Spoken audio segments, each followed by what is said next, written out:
Alors, on va parler du système lymphatique, on a parlé de la circulation sanguine, de ses apports en nutrition, de sa capacité vitale, voilà, de sa capacité à évacuer les déchets. On va voir le système lymphatique. Pourquoi on doit lier les deux? Eh bien, parce qu'ils font partie de ce qu'on appelle les fluides ambulants du corps, donc c'est-à-dire les liquides dans lesquels circulent des informations et qui véhiculent des nutriments et qui charrient des déchets. Mais le problème, c'est que c'est inégal dans leur répartition en termes d'enseignement. On parle volontiers du sang tout le temps, même le médecin va vous parler du sang, voilà, même en santé naturelle on va parler du sang, mais très peu de la lymphe. Or c'est quand même un liquide très parallèle au sang et qui a un rôle prépondérant. Alors, Robert Masson, qui est décédé il y a 3 mois, en juillet, cet été, avait inventé le terme de toxélymphémie.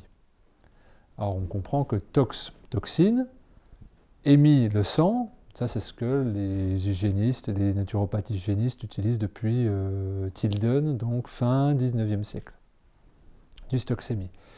Et il a eu raison de créer ce néologisme-là, toxélymphémie, ce qui veut dire intoxication ou intoxination du sang et de la lymphe.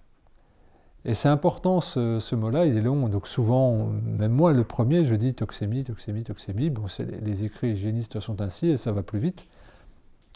Mais de manière correcte, on se doit d'évoquer la lymphe. Alors j'en parle beaucoup quand même, dans l'importance, mais il est quand même minoré. On a l'habitude de faire des prises de sang, on a l'habitude de voir du sang, de parler du sang, des résultats sanguins, des évaluations de sang épais, troubles, etc., d'urine qui sont du résultat de sang filtré par les reins, etc. Mais la lymphe, ce liquide, est, je dirais, aussi minoré que méconnu. Alors, on va essayer de voir à quoi elle sert, quel est son rôle, où elle se trouve, en quelle quantité, et puis comment on peut optimiser la circulation de ces éléments essentiels, puis surtout, nous, ce qui nous intéresse en jeûne, le fait qu'elle nous aide à détoxiner. Alors, la lymphe, qu'est-ce que c'est? C'est un liquide qui est translucide, un peu gras, qui a perdu en fait du sang, qui a perdu de ses hématies, donc c'est-à-dire de ses pigments rouges, et puis c'est un liquide visqueux, parallèle au circuit sanguin, mais qui lui se comporte de manière antigravitationnelle. Voilà, il remonte. Et vu qu'il est visqueux, il circule moins vite. Et à la différence du cœur qui propulse le sang, le système lymphatique, lui, n'a pas de pompe. Donc il a une action de circulation qui est faite par stimulation sanguine, c'est-à-dire le mouvement du sang entraîne une direction de la lymphe, de mouvement mécanique, c'est-à-dire je m'active et donc l'action des tissus va mobiliser la lymphe, et puis il y a une action sur la peau, puisque le système lymphatique est à 60% superficiel, donc le simple fait d'effleurer comme ça, je donne du mouvement à la lymphe.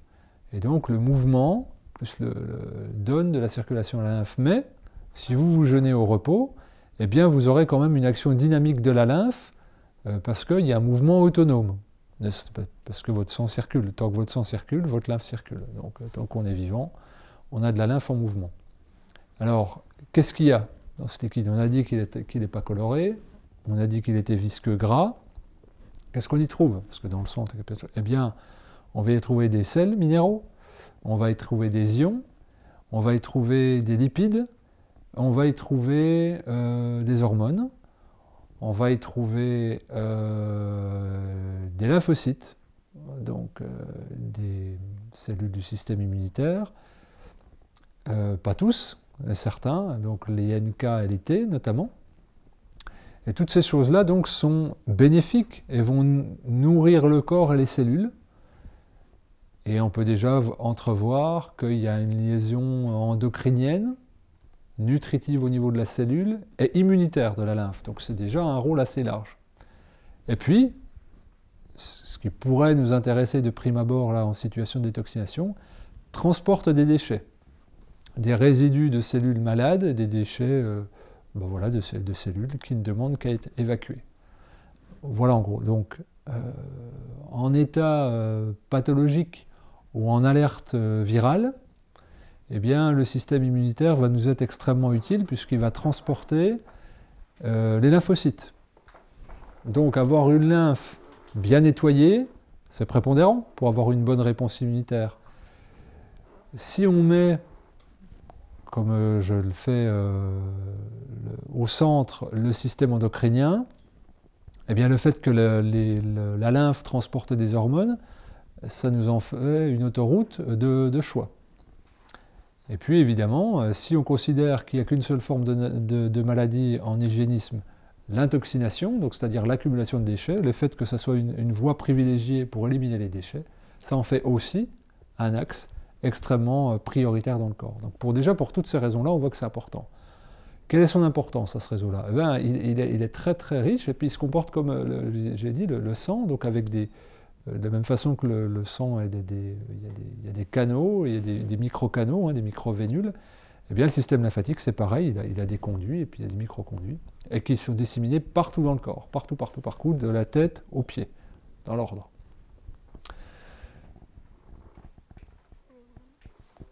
Il y a des organes clés du système lymphatique. La rate, donc organe du système immunitaire, s'il en est, et le thymus, organe clé du système immunitaire. Donc ça nous renvoie sur cette fonction-là capitale, système immunitaire, lymphe. Donc la rate, abdomen gauche, thymus, centre pectoral. Le thymus produit pour la lymphe les lymphocytes NK, donc natural killer, est un lymphocyte T. Donc, en cas de maladie lourde et chronique, on va dire état SID1 et cancer, eh bien, ce sont deux éléments absolument capitaux.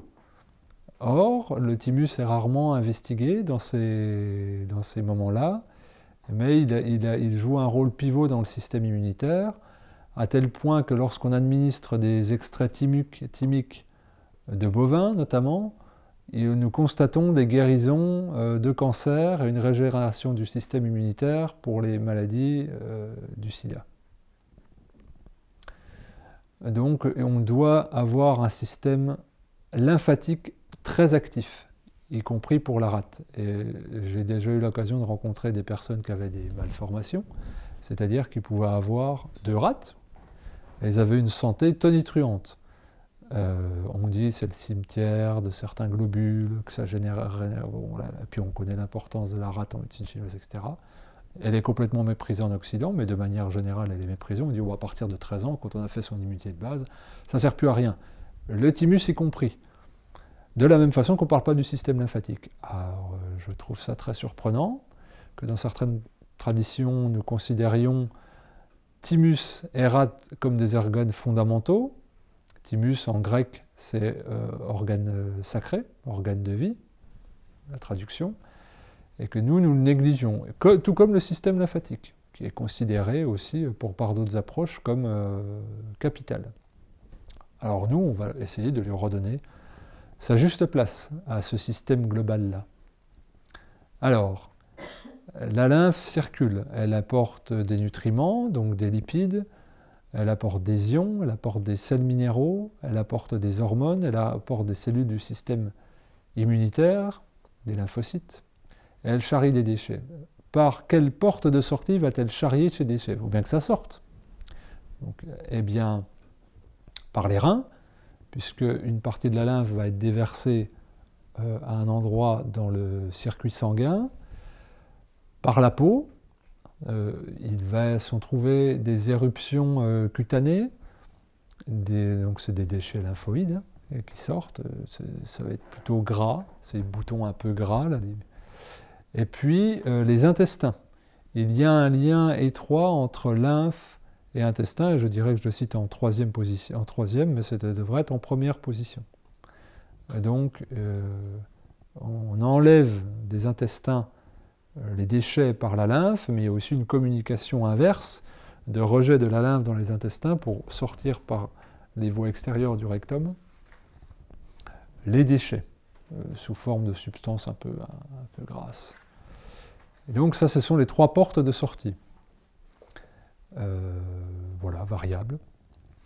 La lymphe a aussi un rôle d'équilibrant en cas de déshydratation temporaire du sang, c'est-à-dire si le sang perd de sa fluidité, la lymphe se déverse plus rapidement dans le sang pour compenser cette hydratation et rendre le sang plus fluide, mais le chargeant encore plus de déchets. Ce qui se passe par exemple au jeûne sec. Voilà, il faut que l'hydratation, le volume reste constant, donc on relâche de la lymphe dans le circuit sanguin. Alors, si on dit que c'est un... Bon, on ne va pas détailler l'aspect nutritionnel de la lymphe, ce qui nous intéresse c'est la détox, mais est-ce que ça fait le boulot tout seul? Il faut voir, quand je dis fluide ambulant, quand j'ai dit route, j'ai dit autoroute, il faut vraiment voir ça.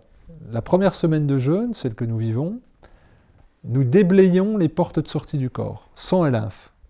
Ensuite, dans les deuxièmes séquences de jeûne, très grossièrement résumé, on nettoierait les organes, et ensuite, dans une troisième séquence du jeûne, troisième semaine, on restaure la communication entre les organes eux-mêmes. Donc là, nous sommes à l'œuvre sur le sang et la lymphe, les fluides ambulants. C'est normal, si on veut acheminer des choses, ou des nutriments, ou des déchets, il faut déjà que les routes soient opérationnelles, et que les portes d'autoroute soient fonctionnelles. Donc là, c'est ce qu'on fait. Il y a des usines de stockage de déchets, bien sûr les organes, mais surtout les ganglions lymphatiques. Ils sont disséminés par centaines partout dans le corps. Il y en a entre 5, 600, 700 ganglions lymphatiques un peu partout. Et on peut les sentir s'hypertrophier en période de jeûne. Mais d'ailleurs, nous les sentons s'hypertrophier sans jeûner, c'est-à-dire, oui, tu peux te palper. Et ben voilà, à quelle zone tu palpes tes ganglions lymphatiques? Les amygdales. C'est ce qui s'hypertrophie en cas d'amygdalite aiguë, ou alors on va le sentir des fois sous les aisselles, ou à différents endroits, on sent que ça se gonfle. Donc, dans ces ganglions lymphatiques-là se trouvent des macrophages, différentes levures, qui mangent les déchets. On mange ça, et on rejette, un peu plus épuré, dans la lymphe. Mais si c'est trop surchargé, les ganglions s'hypertrophient. Approche de la médecine allopathique, ça devient trop gros, on coupe. Nous pensons que si quelque chose est hypertrophié, c'est que ce serait trop plein. Nous proposons comme réponse la diète ou le jeûne. Et les amygdales diminuent. Et ça tombe bien parce qu'on ne peut plus rien manger quand on a des amygdalites. Donc on réduit et de manière magique et autonome, ça se résorbe. Qu'est-ce qui apporte le plus de déchets à ce système lymphatique et à ces ganglions lymphatiques? Les aliments mucogènes, produits laitiers, céréales. Donc le duo gagnant, des petits-enfants qui nous font des bonnes grosses crises d'amygdalite. Ben, ça sort partout, hein. Les petites croûtes au coin des yeux, ça sort par le nez, ça sort par la bouche, ça s'hypertrophie. Et on récidive à chaque fois, et ça refait, ça refait, ça refait. Et donc ça gonfle de partout. Et normalement, dans vos têtes, doit déjà venir, pour vous mesdames, la différents symptômes avant-coureurs de cancer du sein, qui sont ganglions sous les aisselles.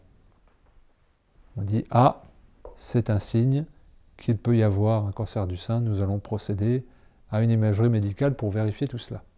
Réponse allopathique, nous allons enlever les chaînes ganglionnaires.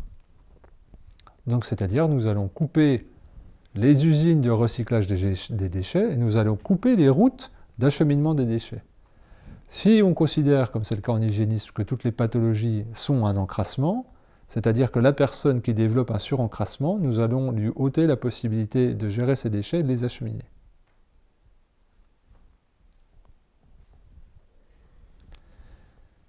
Ça devient problématique. Parce que les cellules malades cancéreuses sont disséminées par le réseau lymphatique. Mais en fait, c'est là où on dit ça, comment on dit, ça métastase pour le système lymphatique. C'est simplement qu'il y a des déchets partout, et qui circulent. Mais ce n'est pas à cause du système lymphatique, c'est à cause de la toxémie qui est arrivée avant et qui fait proliférer partout et qu'on n'a pas su écouter les premiers signaux qui nous montraient déjà une toxémie galopante, des petits boutons, des mouchages, des abcès, des choses comme ça, des fatigues, des embourbements. Et puis quand il y a une lymphe qui est trop encrassée, ça va se voir sur les veines, on va voir ça un peu gonflé, ça va être inesthétique sur la peau. Et donc, cellulite, peau d'orange pour les cas les plus basiques, mais c'est de la stagnation, et on va voir les veines les plus apparentes, ça gonfle, on parlait de ça, tu voulais qu'on parle. Et bien hop, ça gonfle, et c'est ça, pour nous, ce sont des signaux très marquants, mais pour la médecine allopathique, c'est totalement anecdotique. Mais c'est une réalité physiologique. Ce que je vous dis là, tout ce que je vous dis là, je le tire de manuels de médecine. Après, l'interprétation que j'en fais, c'est le regard hygiéniste. Mais tout ce que je vous dis, je le puise de manuels médicaux. La problématique que nous avons à gérer, c'est d'avoir un système lymphatique épuré, nettoyé, performant. Bon, acheminer les nutriments, on l'a vu, bon, on met ça de côté, pour éliminer les déchets, bien les traiter. Et plutôt que de dire j'ai des ganglions hypertrophiés, je les coupe, c'est oui, il y a quelque chose dans mon hygiène de vie qui m'encrasse trop. Parce que ces soupes à plat, elles sont pleines. Comment peut-on faire pour aider le système lymphatique à bien fonctionner? Bon, déjà, la première des solutions, on l'aura compris, céréales, produits laitiers, sucre, aliments mucogènes, générateurs de mucus. Au revoir. Ça tombe bien, ils n'apportent pas grand-chose. Des calories vides. Donc, bon, sauf la satisfaction buccale. Ça atténue la volonté de manger du comté. Et ça rend la lymphe encore moins mobile et plus encrassée. Ça, c'est la première chose. On va cesser de la nourrir. Et puis, on va lui donner un temps de repos. Mais c'est ce que vous faites là. Donc, ce qui t'autorise à faire quelques petits écarts de comté, de temps en temps. Donc, on la nettoie bien, et ensuite, on a dit quoi? Qu'elle était superficielle. On a dit qu'elle avait besoin de mouvement pour bien progresser. Eh bien, la sédentarité est la pire des choses. C'est un fait. Et une mauvaise circulation sanguine ne va pas aider. Et puis, le toucher, et en effet, on a dit, de antigravité, eh bien, le massage, mais il n'y a pas besoin d'être comme des bourrins, C'est vraiment superficiel la lymphe. Par exemple, on parlait là des ganglions, des amygdalites pour les petits. Eh bien, il y a une chose qui fonctionne très bien. Donc, il faut que ça se désengorge, on est d'accord. Donc déjà, on met le petit à la diète. C'est ce que faisait le médecin de campagne avant. Vous le mettez au jus d'orange pendant 3-4 jours et ça va passer, madame. Parfait, puisqu'en plus, l'orange, le citron, les agrumes, ont des principes astringents. La lymphe réagit énormément à l'astringence. Or, on a parlé du goût il y a 2 jours. On a dit qu'on devenait des bêtes sucrées parce qu'on mélange bourré de sucre et qu'on réduisait nos panels sensoriels. L'amertume à l'astringence, aujourd'hui, pas trop. Et bien, retourner vers des aliments piquants astringents rend la lymphe mobile. Formidable. Et c'est pour ça que vous trouverez des plantes médicinales, même à mettre aux versions cutanées, pour que les femmes aient des belles peaux, avec, par exemple, de la racine de bardane, qui est une plante très astringente, puis qu'on trouve chez nous, facilement. Par exemple, ou le gaillet gratron, ou que sais-je. Et donc ça le fait. Et donc, nous allons masser. Par exemple, pour un petit qui a des amygdalites aigus, hop, on masse comme ça.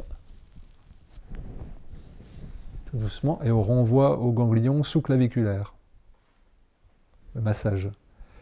Et donc, une zone qui est congestionnée, encore une fois, nous l'avons dit et répété, le mouvement, ça doit circuler. Quand il y a une stase, s'il y a de la cellulite, s'il y a de la peau d'orange, s'il y a des ganglions, s'il y a des c'est que ça ne bouge plus. et ça devient une zone morte du corps. Et il faut lui redonner du mouvement, de la vie, il faut que ça circule pour éliminer les déchets et réacheminer des bonnes informations dedans. Fondamental. Donc, massage. Activité physique, principe astringent, et donc la diète, le jeûne, pour épurer. Et là, on a des autoroutes nettoyées, ce qui fait que les écarts d'hygiène de vie vont pouvoir être gérés, et les autoroutes vont être fonctionnelles doublement, puisque j'ai déjà mes déchets éliminés, et en plus, les cellules de mon système immunitaire vont circuler beaucoup plus vite. Magnifique.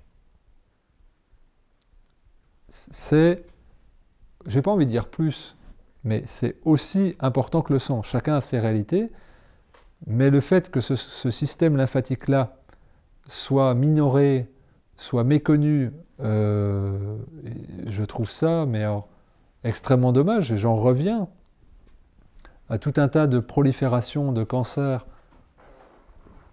où par diagnostic, la palpation joue un premier rôle, où on dit « Ah, bah là, les ganglions, c'est... » Mais c'est la clé, et pour moi, cette collaboration médecine naturelle, médecine allopathique, elle est indispensable pour qu'on communique intelligemment. Tout le savoir théorique qui est là vient des livres de médecine. Ce qui est plus intuitif, encore que, de l'hygiénisme, encore que, hein. Eh bien ça, si on vient le greffer à la médecine, c'est parfait. Plutôt que de dire on va cisailler les routes, on va enlever les usines de déchets, puis alors, bon, chimio, pas chimio, bon, bref, on crame où ça doit être... enfin, on stérilise la zone pour le sein, mais la personne se retrouve amputée, nous sommes d'accord, de sa chaîne ganglionnaire et de ses circuits lymphatiques d'élimination du déchet. On est d'accord. Mais si on dit que les mêmes causes produisent les mêmes effets, si rien n'a été changé dans l'hygiène de vie de la personne qui a développé par exemple une tumeur au sein, elle a encore plus de chances de récidive. C'est mathématique, puisqu'elle a moins de chances d'éliminer ses déchets sur la zone. C'est ça qui est dramatique. Donc après, dans les statistiques de récidive, bien sûr, mais il y a surtout le fait que rien n'a été mis en place, et en plus son système a été affaibli par la chimio, elle a été nourrie d'encore de plus d'informations, parce que ça laisse des résidus, personne ne peut dire le contraire, très désagréable. Donc on a rajouté plus de déchets, on a enlevé une usine de traitement. Et ben, mathématiquement, il y a de très grandes chances de récidive. Nous partons du postulat, toujours pareil, la prévention, et s'il y a ce diagnostic-là, eh ben on essaye autant que possible d'épurer les voies de sortie du corps. Fondamental. La marche pieds nus, parce qu'on dit que ça marche pieds nus, parce que c'est le dynamique du pied, marcher dynamiquement, se masser, manger des aliments astringents, faire des diètes, se masser, essayer de ne pas stresser, parce que du coup, en situation de stress, le thymus, sa taille, va diminuer par 2 en 24 heures. Manger suffisamment de chlorophylle pour avoir un sang circulant correctement. Et puis, s'accorder des périodes de diète comme vous le faites. Et la restriction calorique ultime étant le jeûne. Et vous pouvez faire l'expérience. Et si vous êtes parents ou grands-parents avec vos enfants ou petits-enfants qui, pendant les périodes hivernales, vont développer des amygdalites aiguës, eh ben, de les masser un petit peu, de les mettre à la diète, et vous verrez le résultat spectaculaire que ça produit. Ces usines de déchets-là ne demandent qu'à travailler. Les amygdales sont un élément pivot du système de défense globale de l'organisme. Et je soutiens la thèse que des amygdales enlevées ici, dans cette zone, c'est énorme les amygdales comme ganglions, vont développer, s'il n'y a pas de changement d'hygiène de vie, de grosses congestions au niveau de la sphère cérébrale et ORL. C'est logique. Vous comprenez où elles sont, l'endroit pivot où ça se trouve? Bouche, cerveau, yeux, oreilles, système respiratoire. Ça veut dire que ça va congestionner plus vite, puisque c'est des sas de décongestion. C'est mathématique. Si on ne change pas l'hygiène de vie, ça va se stocker encore plus vite. Alzheimer, agueusie, troubles oculaires, troubles auditifs, bouche perturbée, perte capillaire, etc., etc., etc.